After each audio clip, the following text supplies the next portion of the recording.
Boa noite, esse é um momento histórico. Hoje, o IPEC, juntamente com o NAP, tem a honra de trazer o professor Silvano Suzarte para apresentar a Ilha de Itaparica como vocês nunca viram.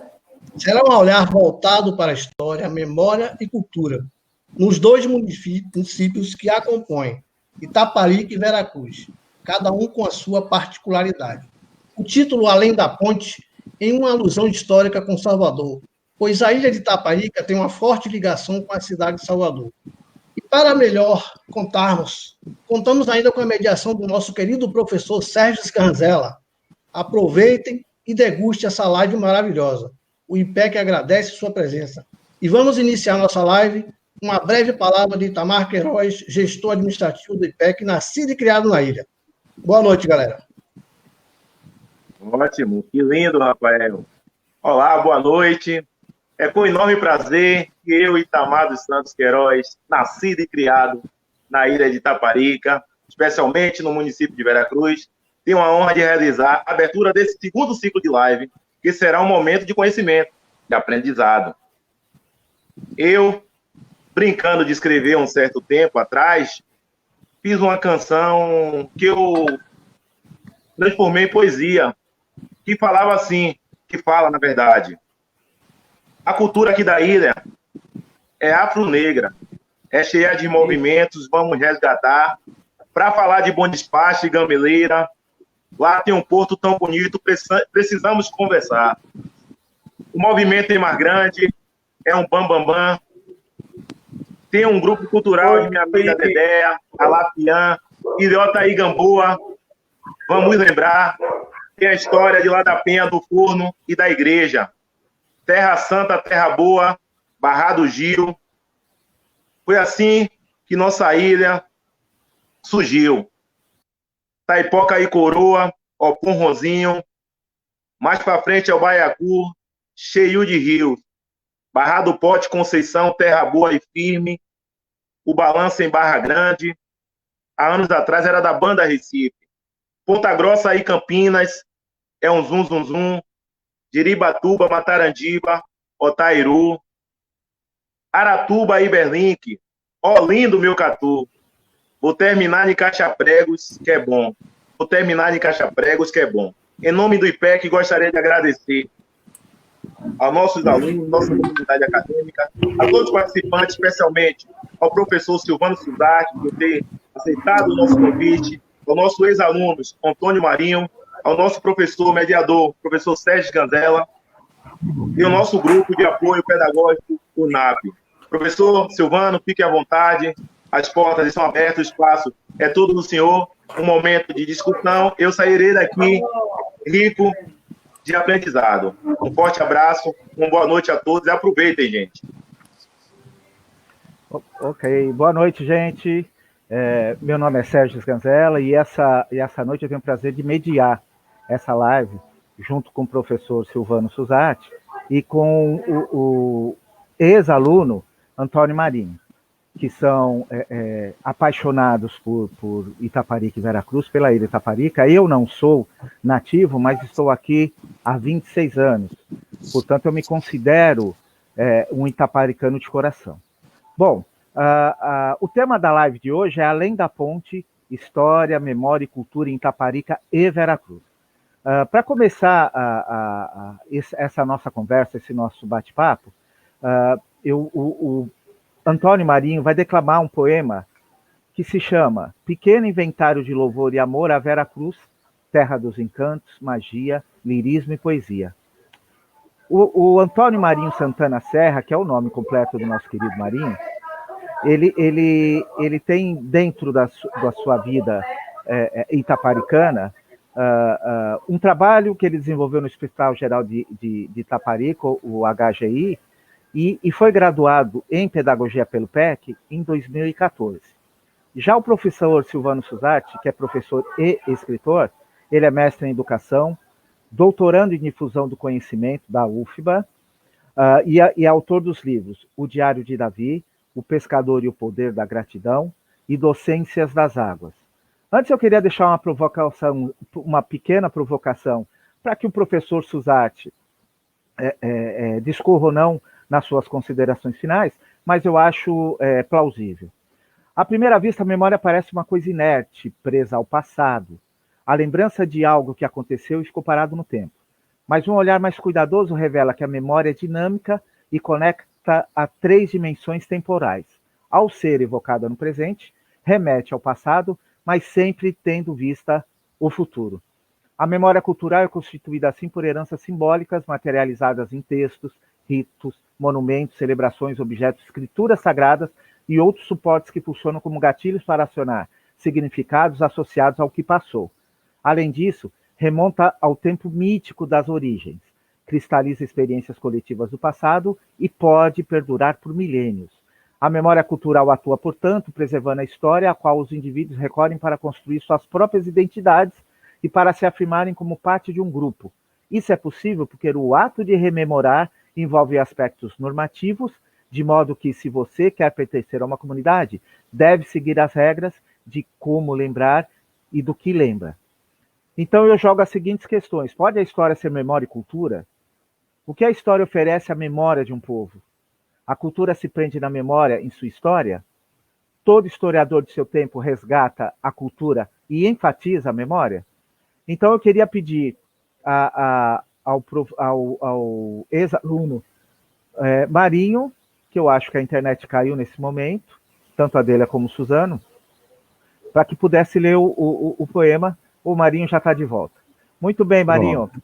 Então eu passo a palavra a você, né? Boa noite, obrigado por estar aqui, abrilhantando a nossa noite, e a palavra é sua. Boa noite, professor, boa noite, bancada, né? O prazer é todo meu, eu agradeço esse poema.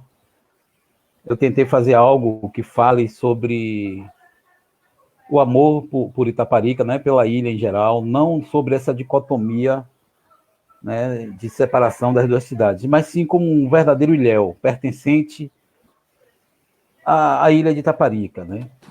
Mas como o tema é sobre Veracruz, eu também me sinto pertencente a Veracruz, porque eu nasci aqui em Itaparica, né?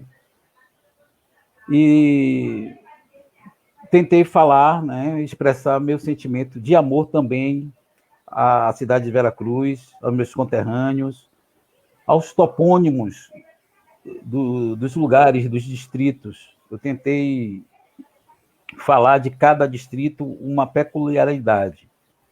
Mas vamos à poesia.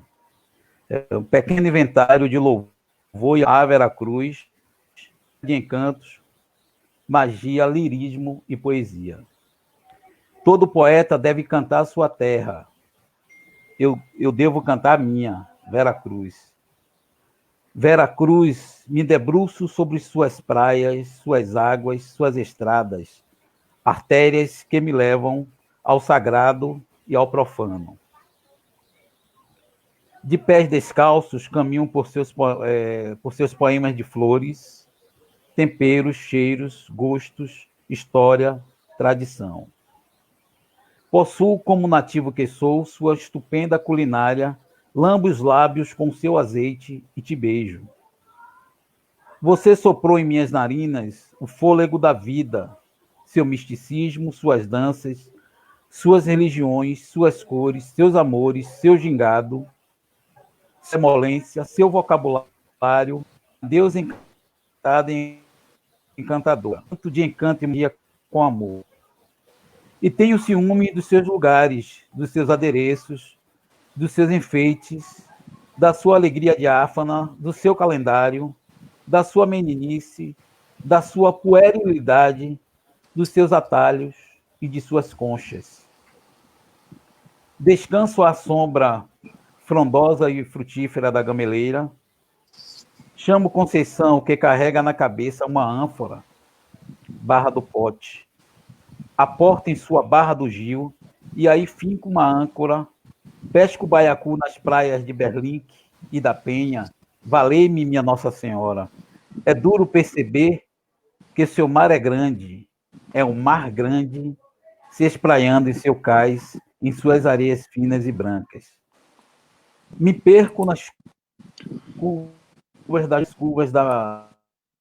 menina de cabelos negros e ondulados até a espádua de um negrume com as penas do anum, cor de cravo e canela, púmblea como cobre, bronzeada pelo sol tórrido que brilha com intensidade nos recifes das Pinaúnas, também na Gamboa e na fímbria de seus mares apicuns, minha linda e abençoada Vera Cruz, pérola da Bahia de Todos os Santos.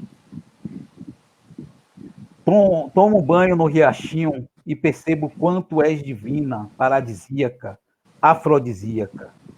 És uma ilhota nesse mar oceano gigantesco, mas és suprema, colossal, austera, brava e impoluta cidade.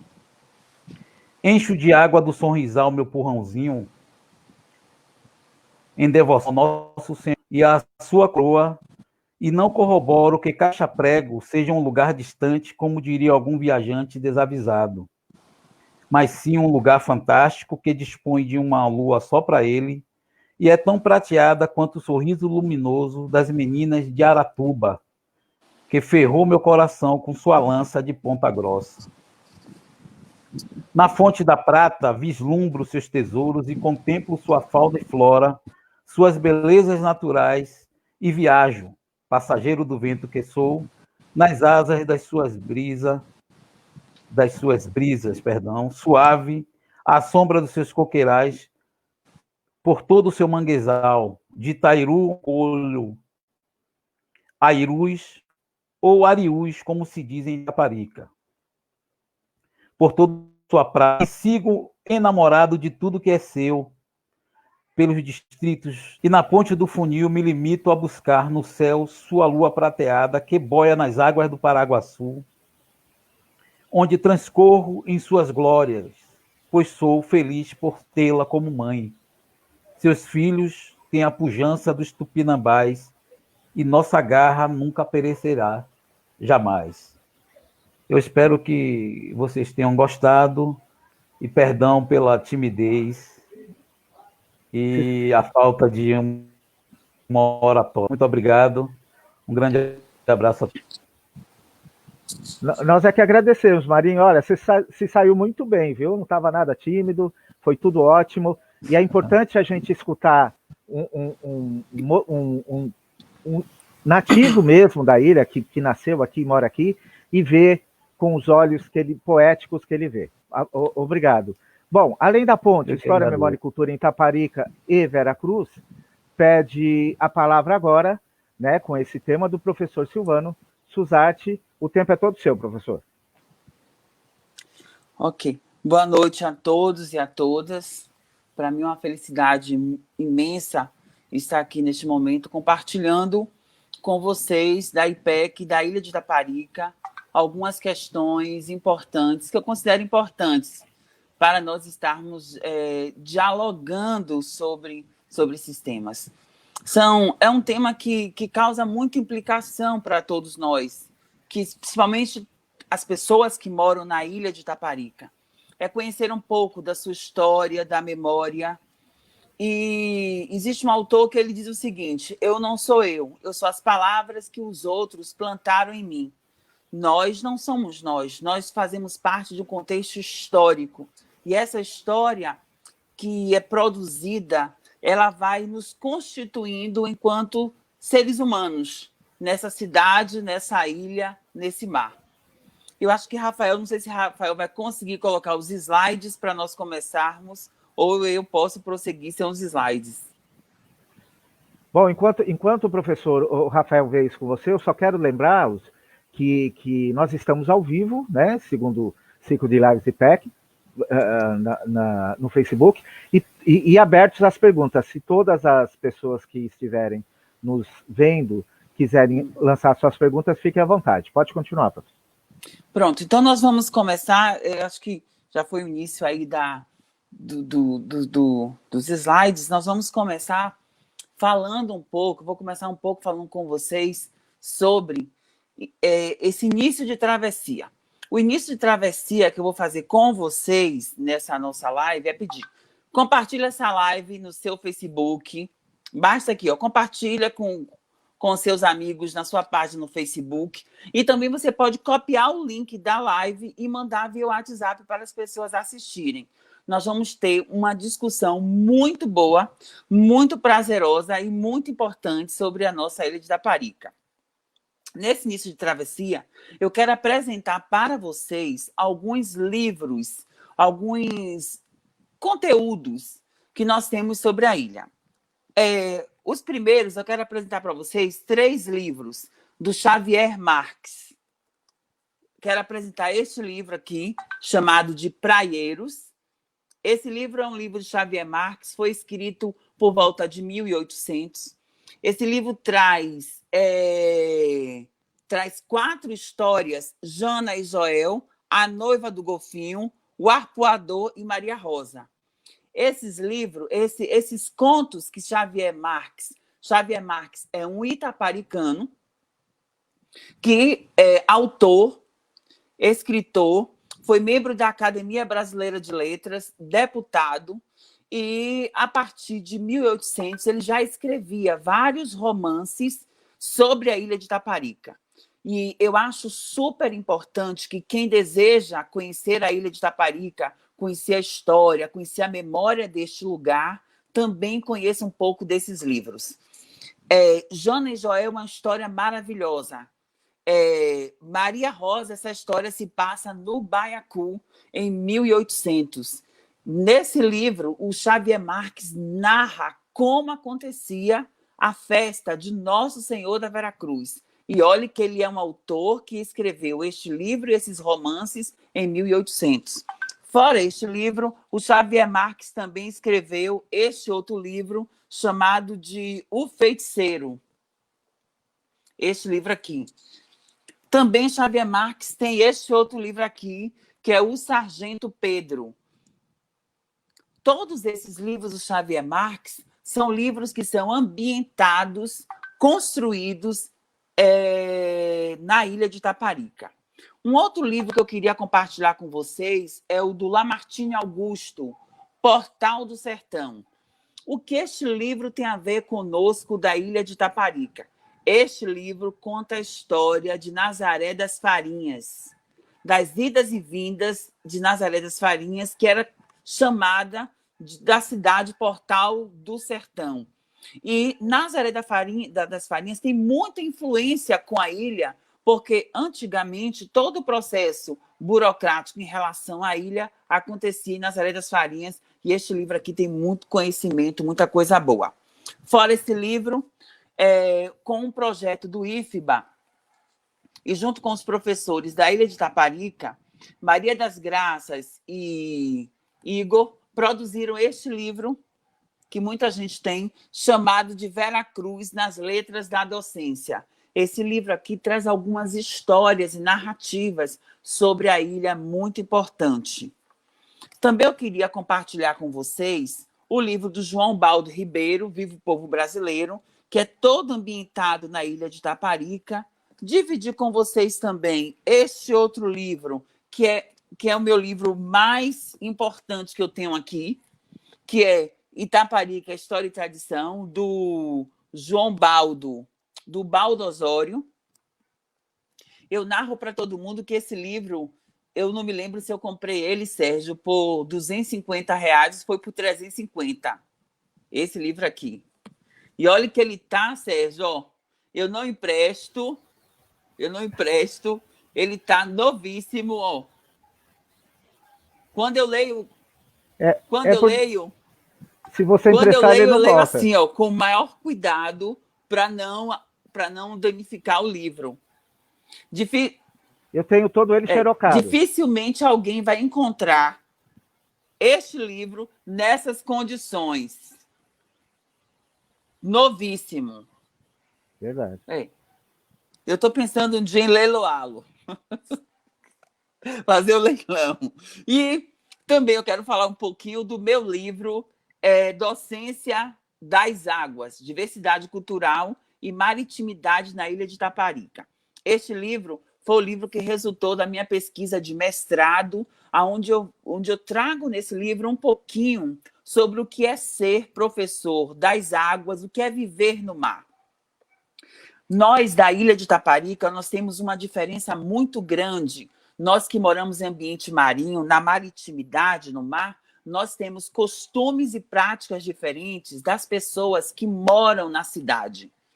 Muitas pessoas que moram na cidade, eles não sabem olhar para o mar, eles olham para o mar, eles não sabem onde tem peixe. Mas o povo que vive no mar, eles conhecem o mar. E nós temos todo o envolvimento com a maritimidade. E a maritimidade que eu descrevo nesse livro são as práticas sociais e culturais que as pessoas desenvolvem no mar. O mar como lugar de prazer, você vai para o mar para se divertir. O mar como lugar de sustento, o pescador vai para o mar para tirar seu alimento. O mar como lugar de religião, como morada de Iemanjá. Então, o mar, para quem mora em lugar marítimo, o mar tem muita representação e o mar tem muita importância. E neste livro, Docência das Águas, eu trago essa história dessa relação de nós que moramos na ilha com o mar. Uma outra coisa, gente, é que na capa desse livro, esse livro foi publicado em 1900 e quanto? Em 2016. Eu publiquei ele em 2016. E na capa dele está Cavalo Marinho, que foi a lancha que teve o triste acidente que todos nós conhecemos, que marcou a história da ilha de Itaparica, um acidente extremamente triste que aconteceu. Na época da minha pesquisa, por que eu escolhi a Cavalo Marinho? Eu passei quase 3 meses tirando foto das lanchas. Então, eu sentava ali de frente para o farol e tirava foto das lanchas, indo e vindo. E o melhor horário para você tirar foto das lanchas, geralmente é 4h30, dependendo do sol. Quando o sol está batendo e refletindo plenamente na cidade de Salvador. Então, eu fui tirando as fotos. E na hora da seleção, para colocar a capa do livro, eu disse, olha, eu tenho que colocar uma lancha. Qual das lanchas eu vou colocar que seja mais antiga? E naquela época, eu fui atrás da história e a Cavalo Marinho veio para aqui por ser a mais antiga de todas as lanchas daquela época. Então, esse foi o nosso papo, iniciando a leitura, explicando para vocês um pouquinho que existe muitos livros, muito material para quem quer conhecer e descobrir um pouquinho da história da ilha de Itaparica. Essa ilha que tem várias situações históricas, chamada de Ponta das Baleias, que tem uma representação histórica para a região, uma ilha que já foi considerada um lugar extremamente turístico e que já movimentou o turismo na Bahia e no Brasil, mas, ultimamente, devido a tantas situações, a Linha Verde e outros lugares turísticos que foram sendo produzidos e construídos no Brasil, a ilha de Itaparica deixou de ser esse paraíso todo, esse lugar todo para atrair tantos turistas. Mas nós temos na ilha de Itaparica um potencial turístico indiscutível, inenarrável, fora do comum. O que nós precisamos é potencializar os nossos monumentos históricos, trabalhar com a questão sustentável, valorizar as práticas culturais, para que turistas possam vir para a ilha de Itaparica aproveitar toda a beleza que nós temos neste lugar.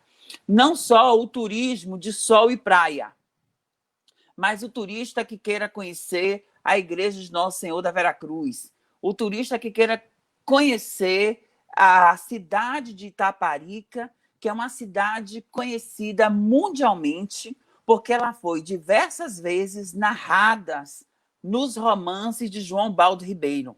Quem não quer conhecer a cidade em que você lê um livro e você fica com as ruas, com as narrativas de João Baldo Ribeiro na mente? Então, Itaparica é um lugar que as pessoas querem vir por João Baldo Ribeiro, trazer na sua literatura e também por toda uma beleza que nós temos na nossa cidade. Bom, eu também trouxe para apresentar para vocês algumas imagens que nós vamos passar agora. E aí, a partir dessas imagens, eu vou falando um pouquinho sobre esses lugares que eu fui trazendo algumas imagens para vocês. Vão comentando, que Sérgio está olhando os comentários, e a partir dos comentários nós vamos depois abrir um debate sobre história, sobre cultura aqui na ilha de Itaparica. Deixa eu ver se colocam as fotos. Se não for colocando as fotos, está conseguindo colocar, Rafa? Professor Sérgio. Aí nós temos um pedacinho, mesmo se não for no processo normal, Rafael, eu vou falando aqui, descrevendo os pontos, alguns pontos turísticos e um pouquinho da história. Primeiro eu quero falar com vocês do processo de emancipação política, de como a ilha foi dividida em 2 municípios, Veracruz e Itaparica. E é uma situação tão caótica hoje, porque hoje nós observamos que o município, a igreja de Santo Amaro do Catu, mas aguenta um pouquinho aí, o município, a ilha foi dividida em 2, o seu território foi dividido em 2 municípios, mas as pessoas se prendem muito quando ocorreu a emancipação política de Veracruz. Na verdade, a emancipação política de quando houve desmembramento de Veracruz e Itaparica, Itaparica era uma cidade que comportava Veracruz, toda a região de Veracruz e uma parte de Salina das Margaridas. E aí, em 1962, com o processo de emancipação política de várias outras cidades no Brasil e na Bahia, houve a emancipação, houve o desmembramento de vários territórios. Parte da minha pesquisa me levou a uma informação que antes eu não sabia. Naquela época, Jiribatuba, aqui na ilha de Itaparica, também existia rumores de Jiribatuba, enquanto comunidade, ser emancipada. A região que hoje nós chamamos de Mar Grande não era uma região povoada, não tinha tanto desenvolvimento em 1960, então essa região não tinha tanto valor. A região de Jiribatuba, a comunidade de Jiribatuba, naquela época, era uma comunidade com um desenvolvimento econômico maior até do que Mar Grande. No entanto, não existiu um movimento político forte para puxar a emancipação de Jiribatuba também. E aí, já pensou se nós tivéssemos, ao invés de 2, 3 cidades na ilha, aí seria Veracruz, aí seria Jiribatuba e seria Itaparica, com o processo de emancipação. Quando Itaparica foi desmembrada, a cidade de Itaparica foi dividida em 3. Ficou Salinas, Itaparica e Veracruz. Com o movimento todo que houve antes da força política, Jiribatuba não conseguiu esse desmembramento para tornar-se cidade. Então, existiram o desmembramento da cidade de Itaparica em 3 territórios, sendo que a ilha de Itaparica ela foi dividida em 2 territórios. Nesse período, forças políticas e interesses políticos daquela época, movimentado pelo coronel Eloy e também por Lívio Garcia Galvão e por outros políticos da época, como essa história ela não foi registrada, existem vários rumores e várias versões sobre o processo de emancipação política. Dificilmente você vai encontrar fontes fidedignas do processo de emancipação, de narrativas que você possa compreender de fato como ocorreu essa emancipação a partir da escuta das pessoas. Mas alguns relatos e algumas informações vão nos dizer o seguinte, que na época da emancipação, especificamente da divisão da ilha de Itaparica, a parte que era Mar Grande, toda a região, não era povoada. Não era uma parte que, naquela época, interessava a alguns políticos que estavam no processo de desmembramento da ilha. Não era uma parte que interessava, porque era uma parte que não era habitada. Inclusive, quando nós falamos que Veracruz foi emancipada, na verdade, não houve emancipação de Veracruz, porque Veracruz, até aquele momento, não existia enquanto cidade. Houve a emancipação de Mar Grande, e Mar Grande, ao emancipar-se, Mar Grande, ao tornar-se cidade, Mar Grande recebe o nome de Veracruz. E aí, em homenagem ao primeiro povoado da ilha de Itaparica, Veracruz, Mar Grande recebe esse nome de Veracruz, constituindo-se na cidade de Veracruz. Porque até então Veracruz era um antigo povoado que já não existia na ilha de Itaparica, muito pouco movimentado, e a comunidade estava sobrevivendo agora mais abaixo, que hoje nós chamamos de Baiacu. Então, foi um processo muito complicado, um processo político de muita luta, esse processo de emancipação. Após a emancipação política, vários anos, o próprio João Baldo, o próprio Baldo Osório, no livro Itaparica, História e Tradição, ele narra que vários documentos foram enviados para que a emancipação política fosse desfeita. Aqui nesse livro tem registros sobre isso, mas não houve nenhum sucesso desse possível desmembramento. 12 anos depois da emancipação, Veracruz ainda não tinha posto de saúde, Veracruz não tinha uma prefeitura como sede, muitas atividades ainda burocráticas eram todas realizadas em Itaparica. Então, Veracruz, por um certo período da história, Veracruz dependia muito de Itaparica. Muito porque não tinha desenvolvimento, não tinha o olhar para Veracruz era um olhar ainda muito precarizado. A luz e a água só chegou a partir de 1972, quando houve a inauguração do sistema ferry-boat. O sistema ferry-boat é inaugurado a partir de 1972. Essa BR que nós temos, que corta a ilha inteira, que vai do Bom Despacho à Ponte do Funil, ela é construída em 1970 a 72. Quando essa BR é construída, a ilha inteira ela é loteada, vira vários loteamentos.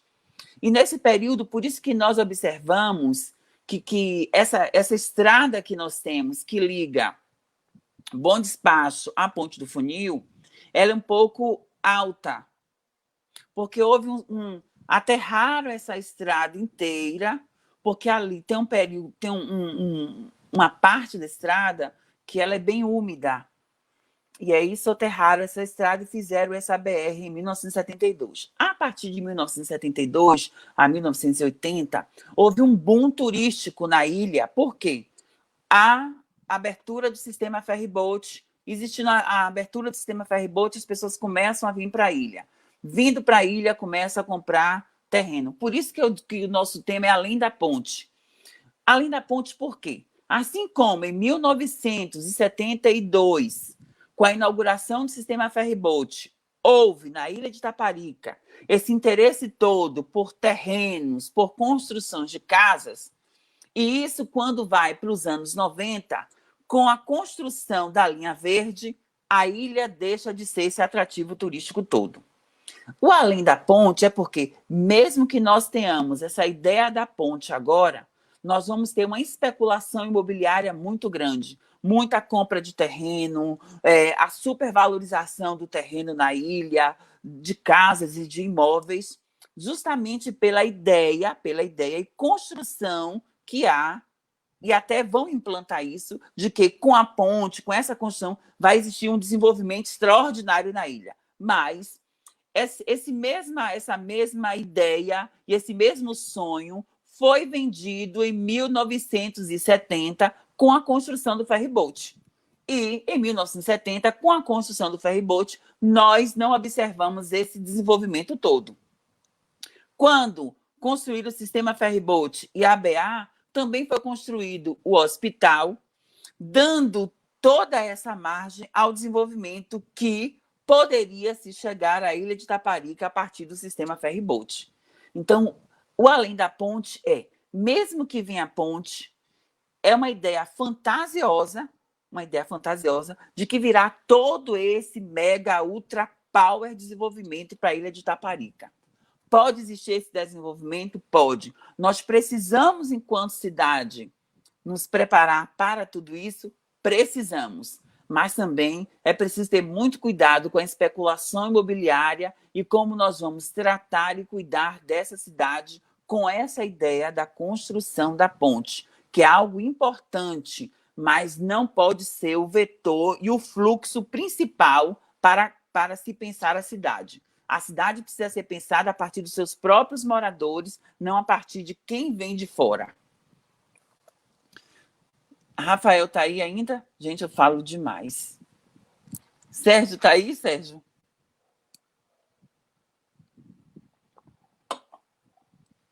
Bom, e aí nós temos a igreja de Santa Maria do Catu, nós temos aí na tela para vocês a Caoeira da Penha.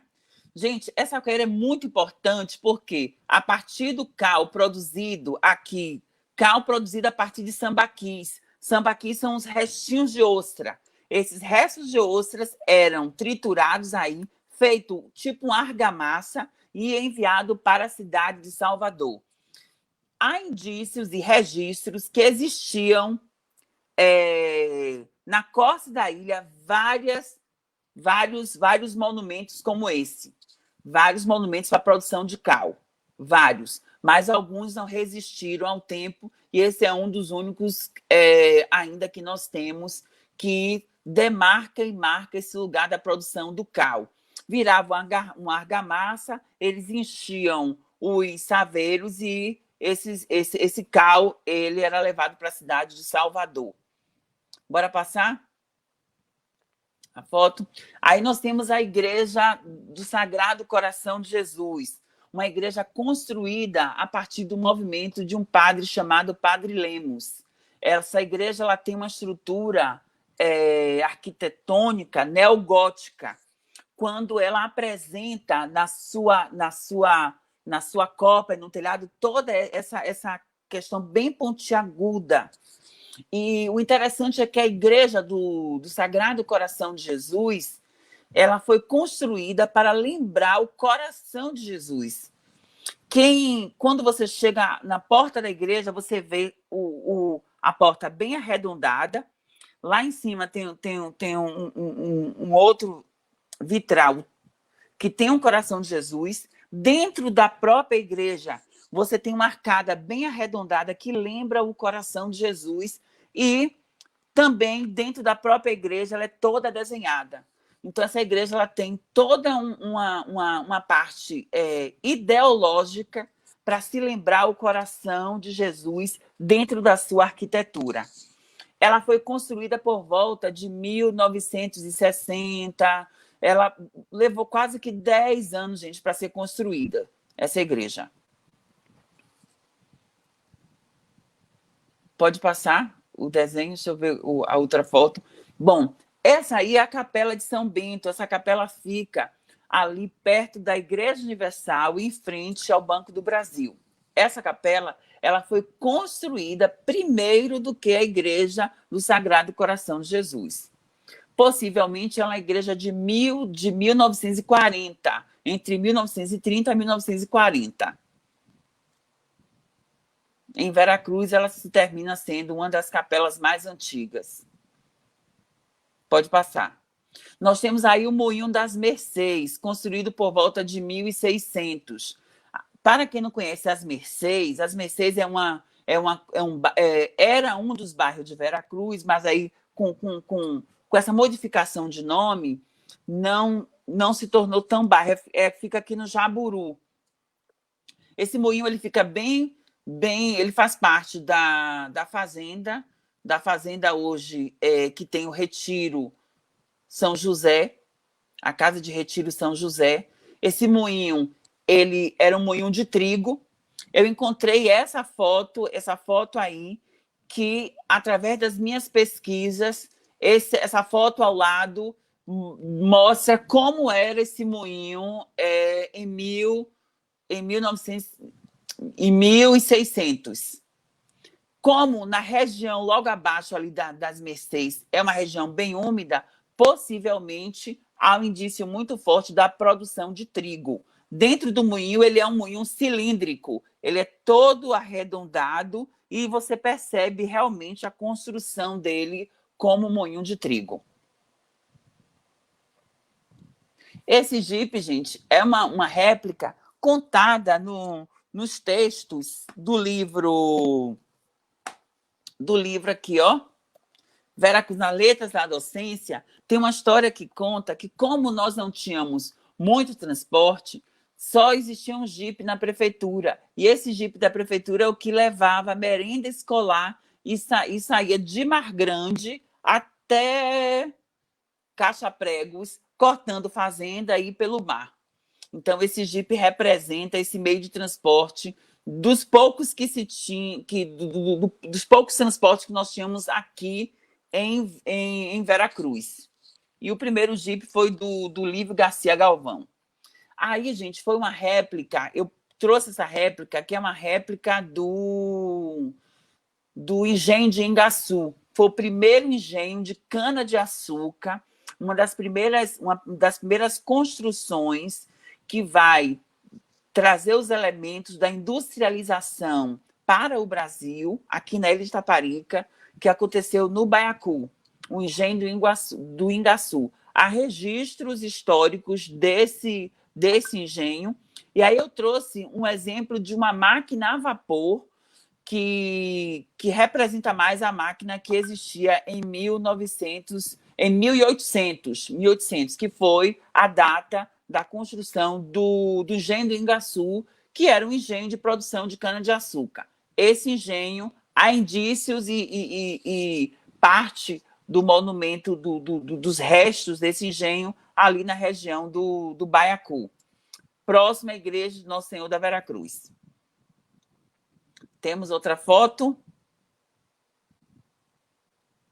Aí a Ponte do Funil.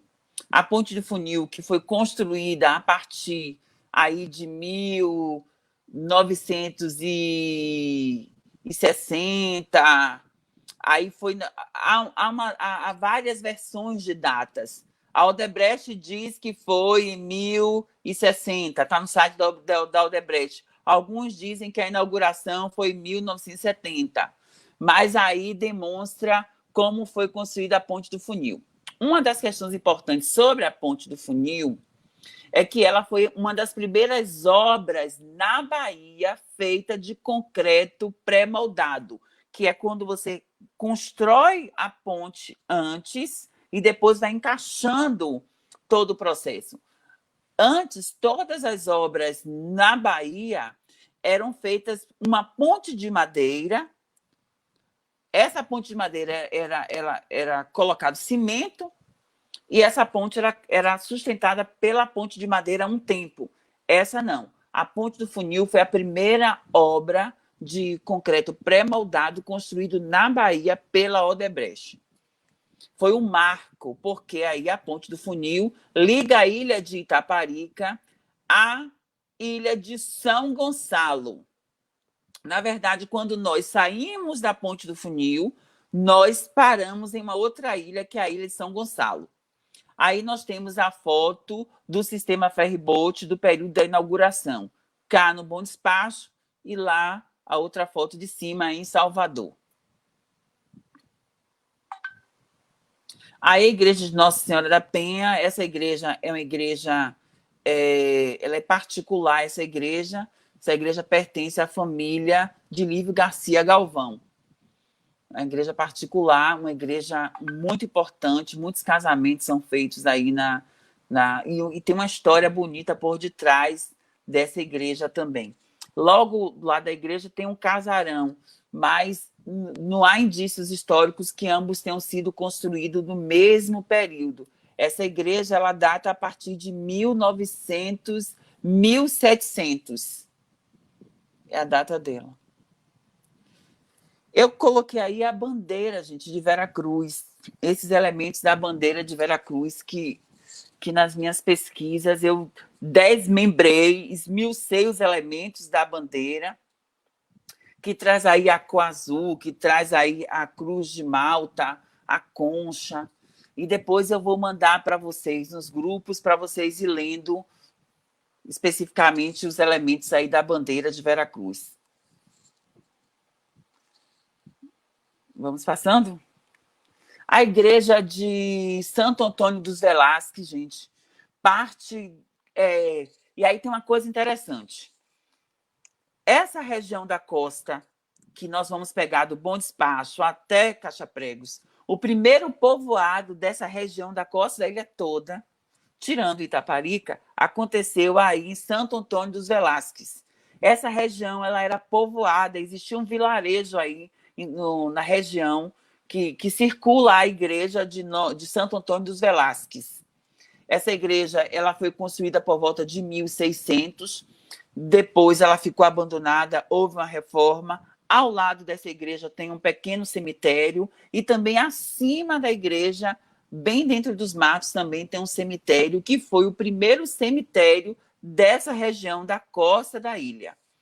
Antigamente, na região de Mar Grande, nessa região toda de Mar Grande, não se tinha cemitérios. Os enterros eram realizados na igreja de Santo Antônio dos Velasques. Alguns enterros eram feitos embaixo e outros eram feitos no cemitério construído logo mais acima da igreja. Hoje, essa igreja está ocupada por uma comunidade que que lida com pessoas, tem toda uma situação aí. E o eremita Gabriel viveu muito tempo aí nessa igreja. Essa foto, gente, é uma foto de onde hoje é a Igreja Universal, ali, e aí tem uma casa. Se vocês verem uma casa bem na pontinha da foto, aquela casa foi construída em 1942. Se vocês olharem para aquela casa que fica ao fundo da Capela de São Bento, ela tem a placa de construção dela. E lá ao fundo dessa foto nós vamos ver a antiga pousada de God. A igreja a Capela de Nossa Senhora da Conceição, ela também tem, gente, na estrutura dessa igreja, bem na frente, você vai ver a data que ela foi construída, 1700 e alguma coisa, 1706, 1707, bem em frente da igreja, você vai ver a data da construção dessa igreja. É um monumento importante. Eu acho que ele fica um pouco abandonado, que deveria ser mais preservado, as pessoas riscam, as pessoas não cuidam desse nosso patrimônio. As ruínas da Ponte do Vapor. Essa ponte ela fica próximo à capela de Santo Antônio dos Velasques, nas Mercês.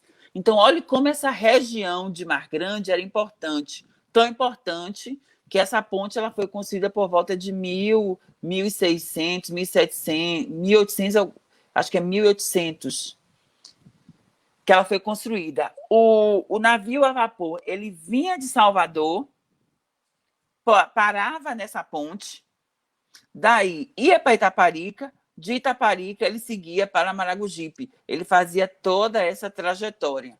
Então, o navio a vapor, ele vinha de Salvador, parava nessa ponte, daí ia para Itaparica. Era um processo todo, e ela já está, o tempo já está destruindo ela.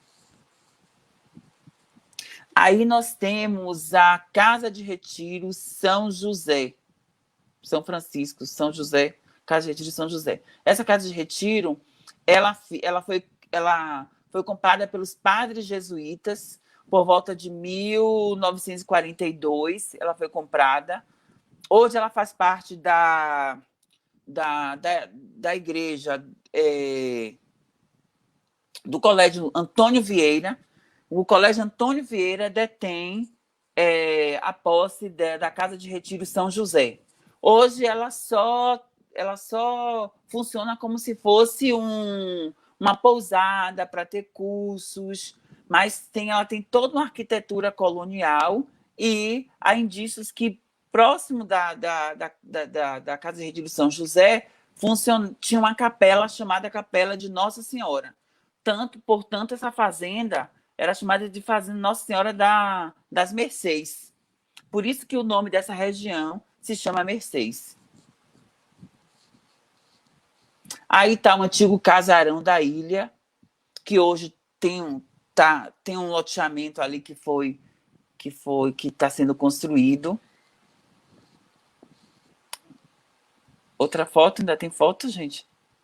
Tá chegando a hora, né, Sérgio? A igreja de Nossa Senhora da Veracruz, construída, possivelmente, existem várias contradições históricas sobre a data real da construção dessa igreja. Alguns dizem que é a segunda, outros dizem que é a terceira do Brasil.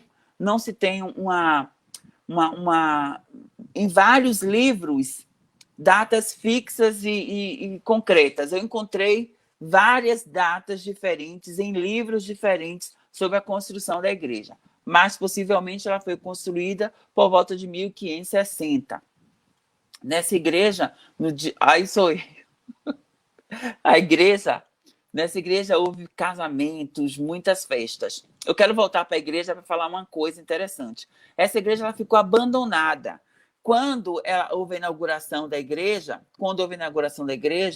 depois, 2 anos depois, houve uma peste chamada peste da bexiga na ilha. E aí abandonaram a ilha e essa região. Depois, com a construção e o desenvolvimento da região que nós chamamos hoje de Itaparica, toda essa comunidade do Baiacu e da igreja foi abandonada. Então, assim, a missa ao Nosso Senhor da Veracruz tem uma tradição, mas nem sempre essa missa foi realizada na igreja do Nosso Senhor da Veracruz. Teve um tempo que a missa não era realizada na igreja, passou a ser realizada lá embaixo na comunidade. Só a partir de 1970, com a construção da BA e com a emancipação de Veracruz, é que a igreja volta a reviver seus elementos históricos de celebração Nosso Senhor da Veracruz. E aí, quando as pessoas retornam à igreja, descobrem que ela foi tomada por gameleiras, que é uma árvore que tem uma relação muito simbólica com as religiões, com a religião de matriz africana, com o candomblé. Segundo as pessoas do candomblé, a gameleira é uma árvore que tem uma ligação com o orixá Iroko, que é o orixá do tempo. Quando nós adentramos a igreja de Nosso Senhor da Veracruz, nós sentimos a energia maravilhosa. O tempo que é vivo e que é forte sustenta essa igreja. Aí, gente, é uma foto em um antigo moinho de Dendê. Ele fica entre Baiacu e Ponta Grossa, por dentro dos matos. É uma loucura chegar aí, mas eu estive aí. Postei essa foto que eu estou bem lindo, bem bonitinho. É um moinho de Dendê. O Dendê era produzido e possivelmente toda a produção era escoada através de saveiros e barcos. Aí é uma fonte, a fonte que fica aqui no Jaburu, essa fonte ela foi construída em 1800. Existe uma plaquinha ao lado dessa fonte, ela fica em uma propriedade privada. Muita gente tomou banho e bebeu água dessa fonte. Bom, aí eu concluo nossas discussões apresentando vários elementos, aí um pouquinho da nossa história para vocês. Espero que vocês tenham gostado dessas apresentações e nós estamos aqui para o diálogo, para as perguntas. Ok, professor, foi ótimo, ótimo. Que aula bacana. A gente às vezes fica tanto tempo morando aqui e não conhece, vê os monumentos, vê tudo, mas não conhece da onde veio, como é que ele foi construído. Então, suas informações foram fantásticas. Um agradecimento ao Antônio Marinho, que esteve aqui conosco também. Tem muitas perguntas, várias, e a você também. Então, eu vou começar o seguinte. No finalzinho das suas respostas, das perguntas que eu lhe farei, pediram para que você apresentasse novamente as bibliografias, os livros que você mostrou, e as pessoas também estão perguntando onde comprar, né? O seu, eu acho que você vai poder falar direitinho onde comprar. Mas aí deixa isso para o final. Eu volto a te perguntar de novo. Bom, isso quem perguntou foi Eliane Borges e a Lunalva, tá? A Ilha de Itaparica, como um todo, teve a participação direta com a independência do Brasil? Está perguntando a Anailton Borges. Sim, teve. Essa parte. É porque muitos. Se eu for. Eu fiz questão, Anailton, de trazer um pouquinho dos elementos mais dos monumentos. Oi? Porque se eu fosse falar um pouco de todo o processo, nós não íamos ter tempo. Mas teve uma participação muito importante, inclusive nós temos uma figura importante desse movimento da independência do Brasil, que é Maria Filipa, que Maria Filipa ela pertence, enquanto memória histórica, à ilha de Itaparica. E aí, assim, vários historiadores possuem versões diferentes. Aí, por isso que quando você pesquisa, você tem que aprender, quando você pesquisa, você respeita as fontes. Os pesquisadores, alguns vão dizer que Maria Filipa,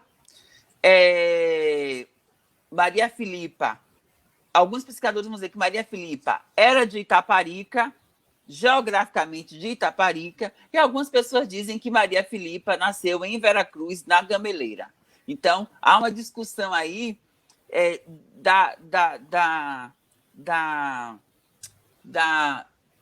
do registro, do pertencimento de Maria Filipa. Mas eu acho que nós precisamos compreender que, quanto símbolo histórico, Maria Filipa foi uma mulher guerreira da ilha de Itaparica, e todos nós que moramos na ilha de Itaparica somos itaparicanos e pertencemos a esse legado histórico.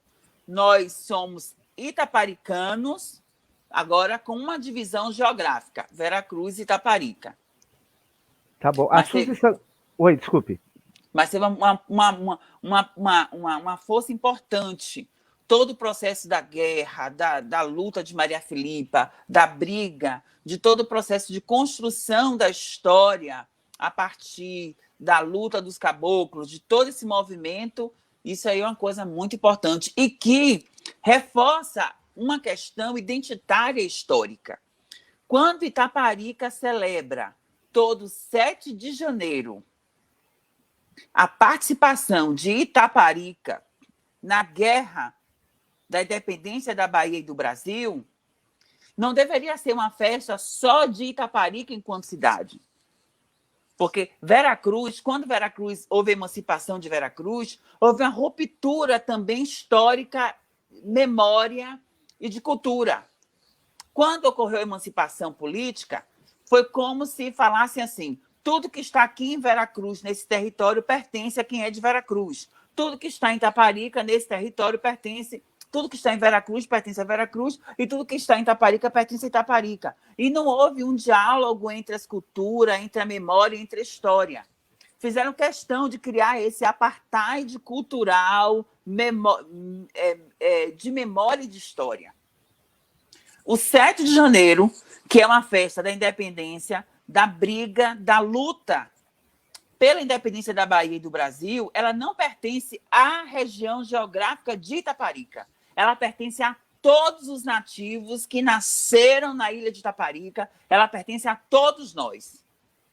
Mas aí, com o processo de emancipação, houve uma divisão. Então, assim, isso aqui que é daqui pertence a nós. Aquilo que a igreja de Nosso Senhor da Veracruz não pertence mais a Itaparica, então deixa o tempo destruir. Isso aqui que pertence a essa região, nós vamos preservar.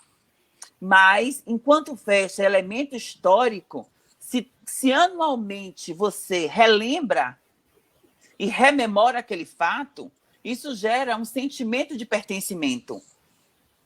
Para as pessoas que nascem em Itaparica, cidade de Itaparica, o itaparicano de Itaparica, ele se sente muito mais pertencente a Itaparica do que o veracruzense. Porque anualmente você tem um sentimento de pertencimento. Eu sou de Itaparica, eu fiz parte dessa história. E em Veracruz existe poucas atividades que relembre a memória, a luta, que relembre a nossa história e trajetória enquanto cidade, enquanto lugar. Mas o que eu digo é, nós somos itaparicanos. Maria Filipa nos pertence, a Guerra de 7 de Janeiro nos pertence, todos os elementos históricos desse território pertencem a cada ser humano que nasceu nesse território. Ok. Dentro dessa tua explanação, tem uma pergunta aqui. Aliás, são muitas pessoas e elas repetem um pouco, e a gente está juntando as perguntas para que todos sejam respondidos. A pergunta é: qual a ligação que tem a ilha com a cidade de Nazaré das Farinhas? Todas as ligações. Por quê? Muitas atividades. Por exemplo, nós temos ainda professores, o hospital. Nós não tínhamos hospital aqui.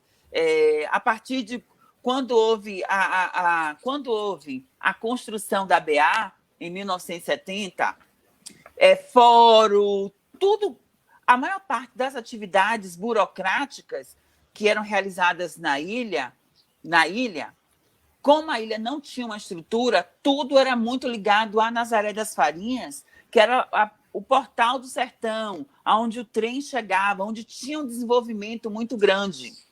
Então, em 1970, com a construção da BA, Nazaré era um lugar muito importante para Veracruz. Nós não tínhamos agência do INSS, nós não tínhamos hospital aqui, nós não tínhamos... Muitos problemas eram resolvidos na comarca de Itaparica. Então, essa ligação é uma ligação histórica sobre isso. Ok. A professora Marise, que é nossa colega aqui do IPEC, ela pergunta se você pode falar um pouco sobre a igreja do Baiacu e se ela realmente foi a primeira da ilha. Sim, os indícios históricos confirmam que ela foi a primeira igreja construída na ilha de Itaparica. Isso por volta de 1562. E aí existe registro, o João Baldo Osório coloca isso. Eu tenho outros livros que vão trazendo esse marco histórico daquela igreja. Na verdade, o padroeiro, o santo ali seria Nosso Senhor Bom Jesus da Veracruz. Nosso Senhor Bom Jesus da Veracruz. Com o tempo ficou Nosso Senhor da Veracruz, que as pessoas fazem a mesma ligação com o Senhor do Bonfim. Seria o mesmo Senhor do Bonfim, mais ou menos nesse sentido, mas é Nosso Senhor Bom Jesus da Veracruz. É uma igreja que tem uma representação histórica, aí é isso que eu estou dizendo. Uma igreja que foi a primeira construída na ilha de Itaparica, ela deveria ser uma igreja que preservada não só pelo município de Veracruz, mas preservada era um patrimônio da ilha, não patrimônio de Veracruz, especificamente quanto cidade. Bom, deixa eu colocar aqui, você está lotado de elogios, professor Silvano. Todo mundo te elogiando muito pela sua live, falando da importância desses dados que você vem trazendo, da importância de escrever livros, quer dizer, a gente ter mais literaturas a respeito da ilha, isso tudo é extremamente importante. A Suzy... Oi, deixa diga. A Elza Sobral, um beijo, Elza. Elza, minha colega que é professora, um beijo aos professores de Veracruz. Elza colocando aí, Maria Filipa nasceu em Gameleira. É isso. Não, assim, não há indícios. Os pesquisadores vão analisando e para os itaparicanos de Itaparica, Maria Filipa é de Itaparica. Veracruz precisa, em algum momento, buscar esses elementos e brigar pela identidade local de Maria Filipa. Eu acho que quando você se identifica com elementos históricos, você assume uma identidade, você assume uma identidade cultural, histórica, que vai te fortalecendo. Eu saber que eu sou de um lugar que teve um escritor como Xavier Marques, João Baldo Ribeiro, Maria Filipa, com pessoas com legado histórico muito grande, eu me sinto com um sentimento nobre, fortalecido. Tem uma pergunta aqui, Suzarte, que é bem interessante. Tem havido escavações, pesquisas, achados históricos, como cerâmica, essas coisas aqui na Ilha Itaparica? Você tem algum conhecimento em relação a isso? Olha, o pessoal da UFBA realiza muitas pesquisas. Eu tenho uma lista de dissertações, de tese de mestrado, muito sobre isso. Mas são poucos os trabalhos que a gente percebe isso. Em Itaparica, nós temos alguns lugares que existe uma preservação um pouco dos monumentos ali, mas existe poucos indícios, poucas pesquisas que nós tenhamos acesso a esses achados antropológicos, né? Esses achados arquitetônicos que demonstrem isso. Era necessário. Inclusive, ali no Baiacu, no açude, há uma história que, quando os jesuítas foram expulsos do Brasil, eles depositaram naquela lagoa todo o seu tesouro. Um dia desse, tem uns meninos aí que tem que eles têm um detector de metal. Um detector de metal, eu acho que eu vou pegar um barquinho, botar ali e tentar ver esse tesouro lá. Você me chama, que eu vou junto. Teve outra pergunta aqui que eu, como as perguntas passam rápido, eu não consegui gravar o nome. O tanque, era isso, me corrija se eu estiver certo. O tanque foi a primeira barragem, é isso? A primeira construção hidráulica do Brasil para fornecer água para a comunidade. Foi a Lucivane Vieira. Isso. Então, essa construção hidráulica que nós chamamos de tanque, de açude, de lagoa, foi a primeira construção hidráulica, porque a comunidade, a igreja ficava ali, mas possivelmente a comunidade ficava bem abaixo da igreja, mais próximo do mangue, onde tem indícios históricos, né? Restos da arquitetura daquela época. Então, possivelmente, ficava ali. Então, há um indício de que esse aí foi a primeira obra hidráulica de captação de água. Ok. Tem várias delas perguntas, nós resumimos em uma. Por que as embarcações de mar grande não se modernizam? Existe alguma lei a respeito disso? Enfim. Sobre isso, eu não tenho informações sobre isso. O que eu posso colocar é que talvez o baixo custo de você ter uma embarcação a óleo diesel, né, favoreça esse não desenvolvimento. Agora, nós temos uma outra complicação histórica aí, uma histórica. Se de fato vier a ponte, aí é uma reflexão. Se de fato vier a ponte, e se a ponte diminuir o fluxo de passageiros de lancha? O que será do centro de Veracruz no futuro? Não estou dizendo agora 4 anos. Não, isso é para 10, 15, 20 anos. Daqui a 10 anos, o que vai ser do centro de Mar Grande? O que seria de Mar Grande sem a lancha? Existiria tanto desenvolvimento? Porque o fluxo de pessoas, esse fluxo ajuda no desenvolvimento local. Nós temos um desenvolvimento em Mar Grande, ele também é decorrente da presença da lancha e do fluxo de pessoas, e também dos aparelhos públicos e da configuração que nós estamos construindo no centro de Mar Grande. Você tem agências bancárias, você tem várias lojas, que vai dando um tom mais urbano. E aí os bairros e cidades da região estão agora vindo para Mar Grande, Itaparica vem para Mar Grande, Salinas vem para Mar Grande, toda essa região está vindo para Mar Grande. Nazaré está vindo para Mar Grande. Olha que inversão de trânsito, né, econômico. Geralmente você saía de Mar Grande para comprar em Nazaré, agora Nazaré vem para Mar Grande, Salinas vem para Mar Grande, Itaparica vem para Mar Grande, por causa desse fluxo econômico que nós temos ali. E nós precisamos pensar a ilha daqui a 10 anos. Daqui a 10 anos, o que é que vai ser de Veracruz, de Mar Grande? Ok. Vamos ler, eu vou ler aqui a pergunta do Rai Costa. Ele diz o seguinte: professor Silvano, sou de Jiribatuba. Acredito que você já tenha lido sobre a passagem e a aclamação do príncipe regente aqui em Jiribatuba. Existem mais relatos dessa passagem em outros livros? E o senhor conhece outros fatos daqui?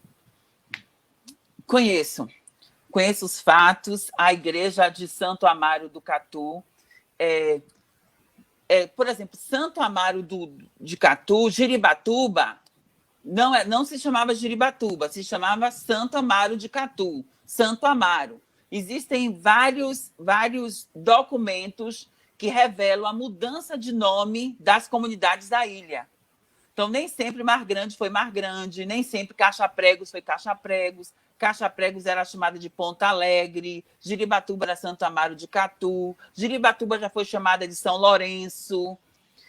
A igreja de Jiribatuba já foi ocupada por soldados. Então, existem vários elementos aí que vão reconstruindo esse processo histórico dos nomes. Agora, sobre a presença do príncipe regente, eu vi essa escrita em um artigo, mas não ainda em livro. Mas eu posso procurar depois esse processo. Tá ok. Deixa eu aproveitar e mandar um beijo e abraço para a turma de São Felipe, que está também nos prestigiando e escutando a sua bela palestra a respeito aqui da Ilha de Itaparica. E um beijo e abraço a todos os nossos alunos e ex-alunos, enfim, que nós temos vários, né, espalhados pela ilha. Vamos voltar um pouco ao tema da ponte. Deixa eu ver quem está perguntando aqui. O tema da ponte é um tema polêmico, um tema muito polêmico. Mas é assim, a Suzy Santana, junto com outras pessoas, pergunta: quais são os riscos da ponte? Eles estão preocupados, será que vai ter assalto? E o meio ambiente, como é que vai ficar sem um planejamento adequado para isso tudo? Eu li o documento da construção da ponte, tenho acompanhado as discussões. Enquanto cidade, enquanto território, eu acho que nós não temos, nós vamos poder realizar uma briga muito mais social, cultural e política para o que nós vamos ganhar com a ponte.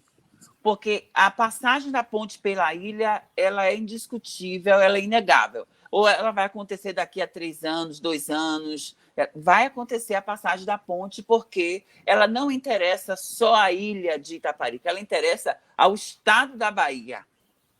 O estado da Bahia, a cidade de Salvador, precisa de fluxo. E o único fluxo que tem é fazendo essa ponte, essa passagem.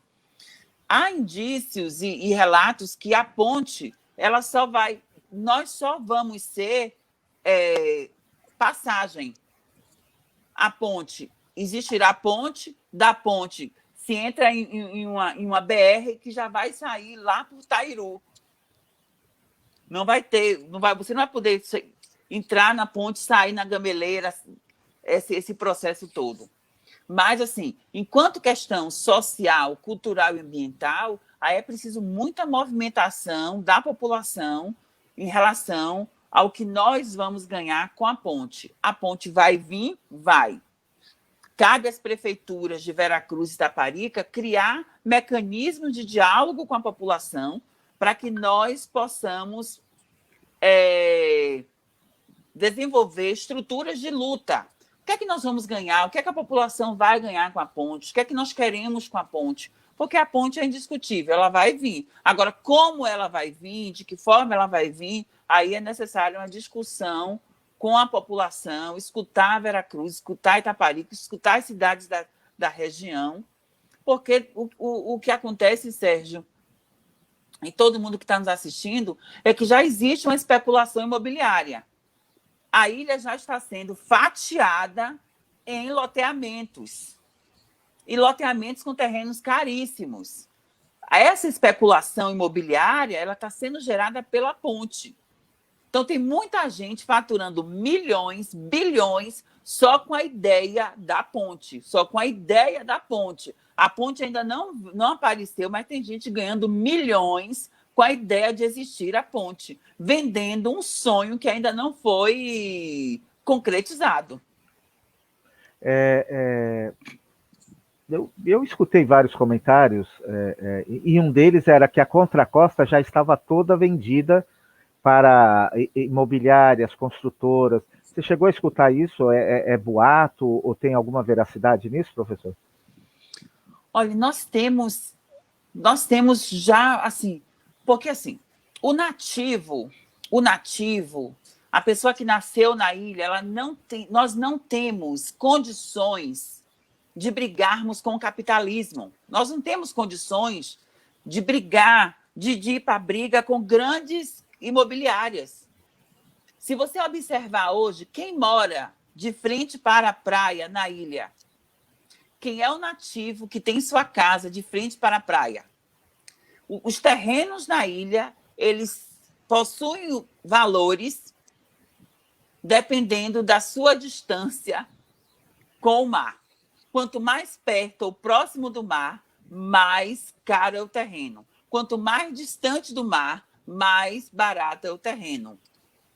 Mas, assim, qual é o nativo que conseguiu ter a sua casa de frente para o mar até hoje? Porque a especulação imobiliária vai vindo, vai comprando e empurrando o nativo para o meio da ilha. Às vezes, as pessoas que têm aqui 10, 20, 30, 40 anos, nem residência própria tem. Tem gente que ainda vive em casas dos seus senhores, ainda que veraneavam aqui, que não construíram uma vida própria aqui. Porque nós não temos condições de irmos para a briga com a especulação imobiliária. Agora, eu já vi indícios, e isso não acho que é mentira. Claro que quem tem dinheiro está comprando e construindo seus legados aí. Ok. Professora Marisa perguntou, ela vai desembocar a ponte? Você tem notícia que desemboca em São Roque? O quê? A professora Marisa está perguntando se você sabe, tem notícias, que a ponte vai desembocar lá em São Roque? Não, São Roque do Paraguaçu já tem uma ponte. Já tem uma ponte ligando Salina das Margaridas a São Roque. Já tem uma ponte. Ok. Já tem uma ponte. Então, é um processo que o governo do Estado está desenvolvendo para o governo, né? para o próprio Estado. Um processo de desenvolvimento para o próprio Estado. Então, toda essa região do Baixo Sul, dessa região aqui da Itaparica e dessas cidades vizinhas, estão tendo obras construídas nessa perspectiva da vinda da ponte. Mas nós não sabemos, assim, há uma perspectiva de que ela seja construída, comece daqui a 1 ano, daqui a 2 anos, daqui a 3 anos, mas no Brasil nós sabemos como as coisas andam. Eu acho que cada um tem que se preparar para a ponte ou para não ter ponte. Mas a especulação imobiliária e a ideia de ter ponte está sendo muito forte. Então, nós precisamos de uma preparação para a vinda da ponte. Ok. Uma pessoa perguntou sobre a reversão da emancipação. Isso. Eu não acho que exista uma reversão da emancipação. Eu não acredito nessa reversão. Eu não acredito. Mas no Brasil tudo é possível. Daqui para frente pode existir várias unificações de cidades. Daqui para frente a gente não sabe o que pode acontecer. Hoje eu não acredito, mas no futuro ninguém sabe. As políticas públicas elas mudam o tempo inteiro. E depende das vontades políticas também, né, professor? Da vontade política. Hoje nós temos 2 cidades na ilha de Itaparica, Veracruz e Itaparica. Cada uma com características particulares e diferentes, né? Com culturas e particularidades diferentes. E cada uma precisa olhar para dentro de si para buscar meios do desenvolvimento acontecer. Desenvolvimento econômico, geração de renda, valorização dos aspectos culturais, para atrair turismo e desenvolvimento para a própria cidade. A professora Beth colocou aqui que a ilha vai ser uma extensão daqui a pouquinho de Salvador.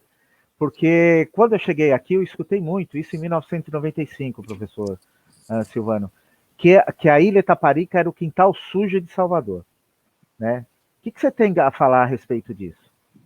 Olha, todo esse movimento, Sérgio, em 1960 e 70, a ilha, 1960 e 70, a ilha era um lugar hippie.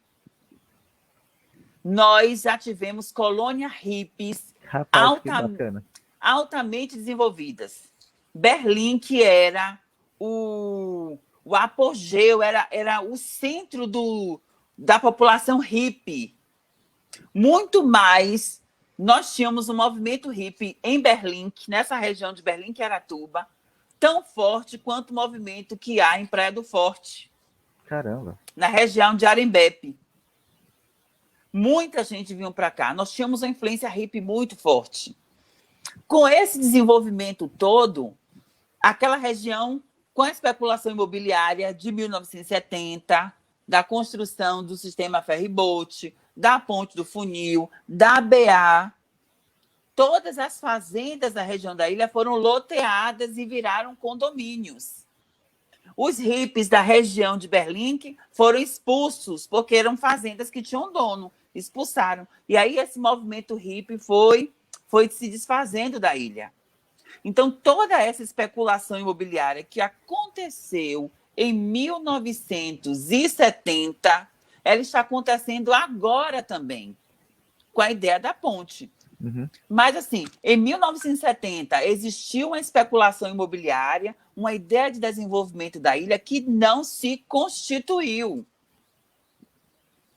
O que o governo estadual falava sobre o desenvolvimento da ilha com o sistema ferry-boat, com a Ponte do Funil, o que o governo vendeu naquela época não se constituiu.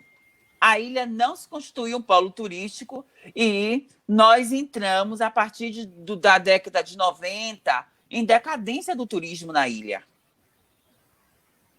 Em decadência. Hoje, o turismo, o turista vem para a ilha, pega uma lancha, pega um ônibus e vai para Morro de São Paulo. Não fica na ilha. Sim. O nosso turista é o turista de sol e praia, que só vem para aqui, aluga uma casa e traz 50 pessoas para aquela casa, mas ainda não é um turismo que nós possamos...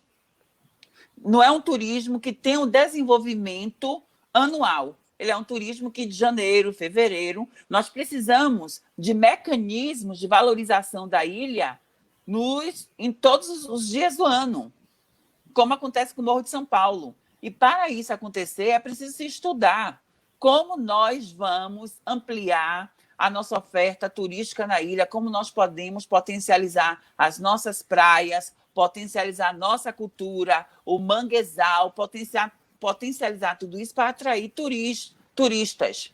A ideia da ponte pode, sim, trazer um desenvolvimento? Pode, mas pode acontecer também que todo mundo se prepare para um mega desenvolvimento, como aconteceu em 1970, e isso não aconteça. Porque depois que a linha verde foi construída, ninguém mais quis vir para a ilha. O pessoal prefere toda a linha verde, porque é mais fácil, não pega fila, não se desgasta. Sim. O custo é menor. Tem uma ideia de que não é violento. Tem uma ideia de que o sistema hospitalar é melhor. Então, nós temos aí uma precarização muito grande da saúde. Nós temos o hospital, o HGI, que é um hospital estadual, é um hospital que nem pertence nem a Veracruz nem a Itaparica. O HGI é um hospital estadual mantido pelo Estado. E temos o Hospital Maria Amélia.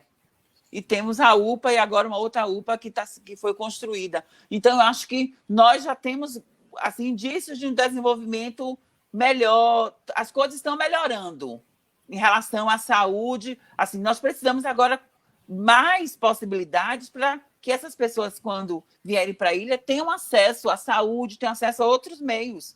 Quando nós passamos mal aqui, nós já temos dificuldades, imagine quem chega de fora. Em cima disso que você falou do turismo forte, a Vieira Vieiras tinha perguntado aqui, eu gravei a pergunta, sobre o surgimento do Clube Med na ilha, e agora dele ter ido embora, se isso gerou impacto econômico na ilha. Olha, sobre o Clube Med, eu acho que o impacto que gerou foi no emprego. No emprego, né? A parte do emprego, dos impostos. Porque o Clube Med era uma empresa que, de fato, empregava muitas pessoas. De 200 a 300 pessoas. Eu não tenho os dados, mas eu tenho um documento com a história do Clube Med, do desenvolvimento, do surgimento do Clube Med, que aí outro dado, Sérgio. O Clube Med, ele nasce a partir da ideia da ilha, do ferryboat, da BR. Aí tem o Clube Med, um resort na ilha, como resort, como aquela ideia toda de lugar lindo, paradisíaco. Então, atraiu o turismo, atraiu. Mas a partir da década de 90, com a linha verde, o Clube Med cai em decadência, não sendo mais aquele clube de desenvolvimento. O turista vinha de Salvador, de São Paulo, do Rio, para o Clube Med e ficava dentro do Clube Med. Ele não saía do Clube Med para ir passear em Taparica ou para vir passear em Veracruz e conhecer o centro de Veracruz. Então, o desenvolvimento local ele é importante. É importante que nós tenhamos essas empresas, mas que as pessoas possam circular na comunidade também, para gerar o desenvolvimento local, para comprar as coisas ali na rua. Mas o Clube Med, ele fornecia quase tudo isso. Impactou muito a economia da ilha, porque do desemprego, mas o fluxo do Clube Med, enquanto rede hoteleira, caiu bastante a partir da década de 90. E eu me recordo também que o SENAC tem uma participação importante na formação de pessoas para trabalhar no Clube Med, porque durante um tempo o Clube Med trazia muita gente de fora. E com o trabalho do SENAC no treinamento e formação, e eu participei disso porque eu dei muitas aulas a esse respeito, em todos os setores de hotelaria, eu acho que ajudou a fornecer mais empregos para o pessoal que mora aqui na ilha. O Clube Med era muito importante, era extremamente importante. Nós tínhamos pessoas que tinham 20 anos, bastante anos trabalhando ali dentro, muitos anos trabalhando ali dentro. Então, foi assim, mas de fato, a ilha já não comportava atrativos para se manter um empreendimento daquele, segundo o Clube Med.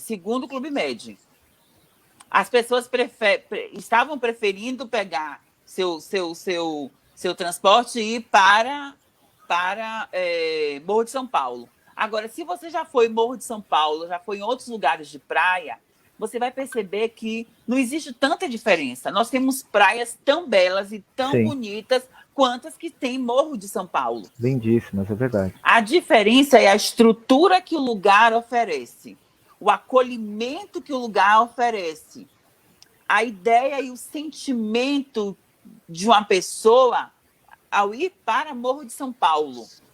Existe toda uma construção ideológica de mercado, de sustentabilidade, de cliente para ser desenvolvida, para as pessoas quererem também ficarem em Mar Grande, irem para Gamboa, irem para Penha, irem para passar um final de semana no Baiacu, passar um final de semana em Campinas. Tem que ter uma logística, uma estrutura, um tratamento.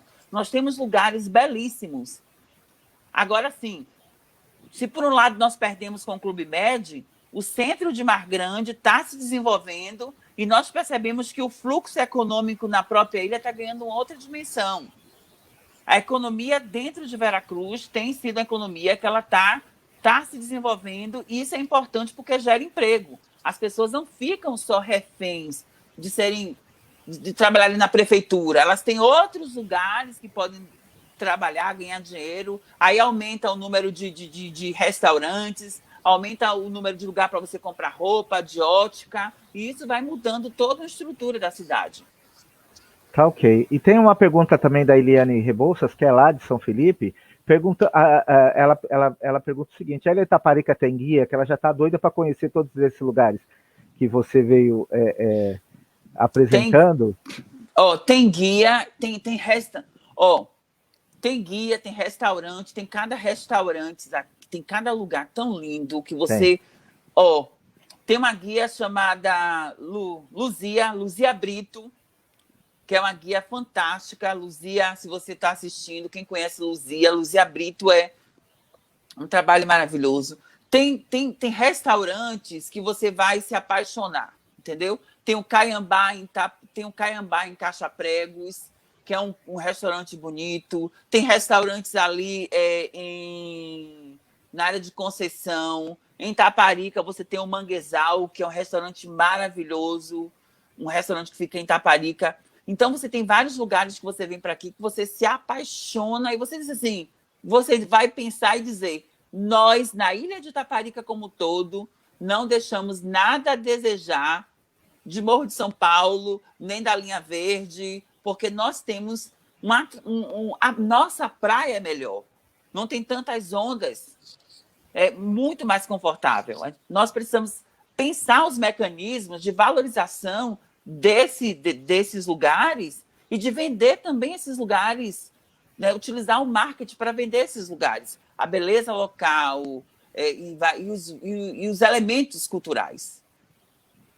Então, assim, queria agradecer as perguntas feitas pelo pessoal que tá assistindo, nossos amigos, professores, enfim. A gente tem um tempo, né? Infelizmente não dá para lançar todas as perguntas, mas eu queria, como última delas, professor Silvano, porque o nosso tempo realmente já está acabando, para que você apresente novamente as bibliografias que você apresentou no começo da live, e aí se você tem ideia de onde comprar esses livros todos. O pessoal está falando aí do passeio de barco de Caixa Pregos. Gente, você pega um barco em Caixa Pregos e você vai para o outro lado.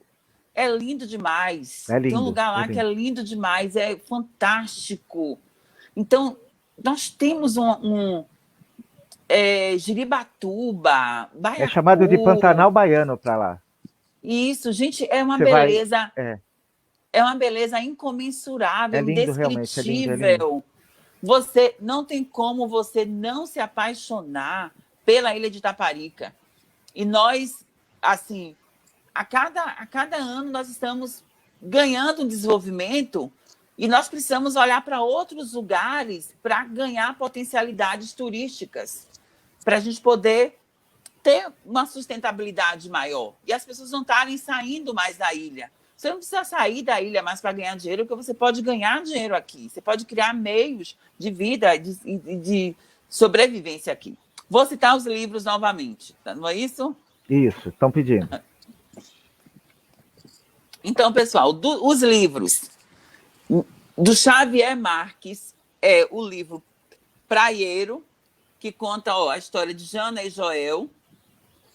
Essas histórias são todas passadas aqui na ilha. E o melhor é que o português escrito, ele é muito complicado. Você precisa ler e reler, porque as palavras são palavras muito complicadas. Então, isso prova que a língua é viva, né, professor? Isso, que a língua é viva. Mas eu gosto muito. Praieiros, O Feiticeiro, de Xavier Marques, e O Sargento Pedro. Esses 3 livros é do Xavier Marques. Muito bom. O outro livro é A Porta do Sertão. Ele conta a história de Nazaré das Farinhas, como Nazaré se desenvolve, e cita esse livro aqui, tem várias citações sobre a ilha neste livro. Porta do Sertão. Esse livro, Veracruz, nas letras da docência, tem textos de vários professores daqui, da professora Ângela de Jiribatuba, de Ana Maria Silva Carmo, tem da professora Maria Floricea, de Ivone Silva, do professor João Carlos Faraó, de Lorena de Castro. Então, aqui tem vários textos que esses professores narram a história das suas comunidades. Esse aqui, se você bote este nome no Google, que você vai baixar esse livro gratuito. Deixa eu ver aqui onde a minha câmera vai pegar. Aqui, ó. Já pegou. Uhum. Pode baixá-lo, que você pode colocar no Google, que você baixa esse livro gratuito com várias histórias da ilha. Um outro livro que eu trouxe, esse eu não cheguei a mostrar, mas ele, Salvador e a Baía de Todos os Santos. Esse livro traz a história de vários monumentos históricos que ficam no entorno da Baía de Todos os Santos. E aí traz a história da igreja de Santo Antônio Velásquez, da Capela da Penha, da história da Conceição. Ele traz descreve esses monumentos. Este outro livro faz parte de uma outra coleção também, que é a Baía de Todos os Santos, Avanço nos Estudos.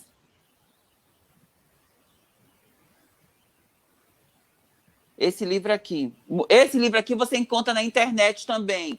Bota o nome dele como está aqui, que você encontra ele na internet. Viva o Povo Brasileiro, é do João Baldo Ribeiro. Ele é uma história que João Baldo Ribeiro ele traz a história do Brasil através deste livro. Ele conta a história do povo brasileiro ambientado na ilha de Taparica. Ler esse livro é você se transportar para a ilha de Taparica, se transportar para a história do Brasil, mas na ilha de Taparica. E o meu livro, Docência das Águas. Esse meu livro, eu não tenho cópia dele. Não tenho cópia dele. Se você colocar o meu nome, Silvano Suzarte, e o título dele, você consegue baixar a pesquisa de mestrado no Google. Você baixa. Não é o livro, você baixa a pesquisa. O livro, esse livro aqui tem um capítulo que não está na pesquisa, que é onde eu trago um pouco da história da ilha. E esse aqui é o carro-chefe que todo mundo que quer saber da história da ilha tem que ler, que é Itaparica, Ilha de Itaparica, História e Tradição, do João Baldo, de Baldo Osório. O Baldo Osório, que foi o avô do João Baldo Ribeiro. Esse aqui, gente, infelizmente, eu não empresto e nem dou. Esse aqui eu não faço, mal ele sai da minha casa. Eu disse que é o livro mais caro que eu tenho aqui em casa, é esse. Então, ele fica quase que em um lugar de vidro, sabe? Todo... No altar, né? Tem um altarzinho. Eu tenho um altar para esse livro. E o meu livro, depois, quando eu vou solicitar da editora, eu vou anunciar. Eu também tenho um outro livro, que é esse aqui, O Pescador e o Poder da Gratidão. E tem um livro, O Diário de Davi, que é um livro sobre bullying e homofobia na escola. Poxa, uma lista grande. Tem a Arte e a Ciência de Roubar Galinhas também, do João Baldo, que são só contos sobre Itaparica. Tem. É divertidíssimo, bom. Divertidíssimo. Ok, professor. Bom, eu quero deixar agora um tempinho para o senhor fazer as suas considerações finais. A sua live foi importantíssima, fantástica. Dava para ficar conversando aqui até às 10 horas da noite, tranquilamente, com perguntas, gerando mais perguntas, e a gente conversando sobre a ilha, né? Mas a gente tem um tempo, tem uma limitação, e ele já chegou, né, no seu momento. Mas teremos outras oportunidades, né? Sua ligação com o IPEC é existente, direta, está sempre trabalhando dentro do IPEC, então a gente terá outros momentos, tenho certeza disso. Bom, já que quando voltarmos a trabalhar presencialmente, o remotamente e o à distância ainda vão continuar, porque trabalharemos de forma híbrida, né? Então, assim, eu queria que o senhor tivesse um tempo para suas considerações finais, né? E para a gente terminar a live, agradecendo muito de coração a todos os professores do IPEC que participaram, a todos os alunos do IPEC, outras pessoas que não são alunos do IPEC, que eu sei que os alunos da IPEC mandaram os links para que pudesse assistir, aos alunos do IPEC daqui de Itaparica, de São Felipe, e a todos os nossos amigos. Professor. Bom, gente, eu vou terminar essa nossa live. Eu tenho um projeto que faz de conta que é aula, mas é live. Eu vou terminar a live lendo um dos meus poemas que está aqui no livro Docência das Águas, nesse livro. O Mar Grande. Se existe um lugar no mundo que tem forma e dimensões e cheiros de paraíso, é no Mar Grande. Quem logo chega faz morada e namorada, no morro, nas praias e nas quilhas, onde todas as ruas levam ao mar, a uma só ilha. E no mar tem gente cantando, pescando e mariscando, ganhando a vida, fazendo a vida, tirando a vida, tecendo redes, construindo barcos, tapando buracos, jogando bola, perfumando as águas, mostrando o corpo, dourando a pele. E nas águas se perfumam. E lá, além das pedras, em barcos, navios cargueiros, com gente, balas, roupas, gatos, cachorros, filhos nativos, vem turistas, novidades, modernidades, lixo, poluição, desmatamento, destruição. E o Mar Grande fica pequeno, apertado, afunilado, poluído. Se vem sem vento, sem luz, sem água para beber, comida para comer. O território é pequeno, mas o coração e o mar é grande. Silvano Suzarte. Parabéns, forte abraço. Professor. Eu quero agradecer ao IPEC, a todos os professores e colegas por essa oportunidade de dividir, compartilhar um pouquinho dessas informações com vocês. Eu sou disponível, sempre disponível para qualquer pessoa queira falar comigo, aqui no Facebook ou no meu Instagram, Silvano Suzarte. Aproveitando, me segue no Instagram, Silvano Suzarte, bota lá e me segue, e que nós vamos discutindo, tem muita coisa. Agora eu estou, Sérgio, no doutorado, deixei esse tema de lado e estou pesquisando sobre jogos digitais, sobre o mundo digital, a interação telemática e o mundo digital, e produzindo uma modelagem através da análise cognitiva de como combater o bullying e cyberbullying na escola. Ok, eu tenho uns contatos para te passar depois de um pessoal que faz jogos educacionais. A gente tem trabalhado bastante. E aí, a história que eu vou modelar para criar um jogo vai ser ambientada na Ilha Itaparica. É um jogo contra o bullying ambientado na ilha. Eu tenho que puxar a ilha para algum lugar na minha pesquisa. Tá certo, ok. Então, muito obrigado, Sérgio. Eu que agradeço muito. Eu quero fazer um agradecimento especial ao Marinho pelo lindo Marinho, poema. Muito obrigado. Muito lindo, Marinho. Muito lindo, pelo lindo poema do começo da nossa live. Marinho, obrigado de coração. Eu que agradeço. Ele está voltando aqui. Beleza, Tá Marinho, voltando. obrigado de coração. Não podia deixar de assistir a live, né, com o professor Suzano. Queria até bater palmas, né? Excelente live, aprendi muito. Muito obrigado pela oportunidade de aprender mais sobre a ilha. Quero dizer também, se vocês deixarem, eu puderem, salientar que eu sou veementemente contra esse projeto da ponte, porque com o ferryboat, a travessia era deleitosa, né? É verdade, Marinho. E Todos Santos. Então, eles transformaram em algo péssimo, né? Venderam, mas aí não vem ao caso, né? A CNB virou Comab, né? E agora vem essa ponte. Eu espero que nós cuidemos do que resta ainda do bucolismo da nossa ilha, né? Para que isso não se acabe, né? Não venha esse turismo predatório, né? Então, gente, muito obrigado, boa noite.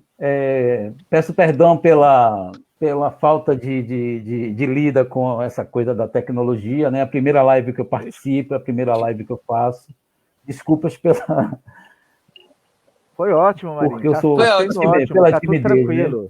Sérgio, eu vou ter que, Pela daqui a pouco, timidez. eu acho que eu vou cair, porque minha bateria já anunciou que eu tô no final de vida já. Tá joia. Um abraço ao Rafael, obrigado. A próxima live do segundo líquido de lives do IPEC tem como tema tecnologia e aprendizado móvel. Tá certo? Então fiquem ligados que a gente vai divulgar isso. Gente, obrigado, um abraço, um beijo e até a próxima. Um forte abraço, gente. Muito obrigado.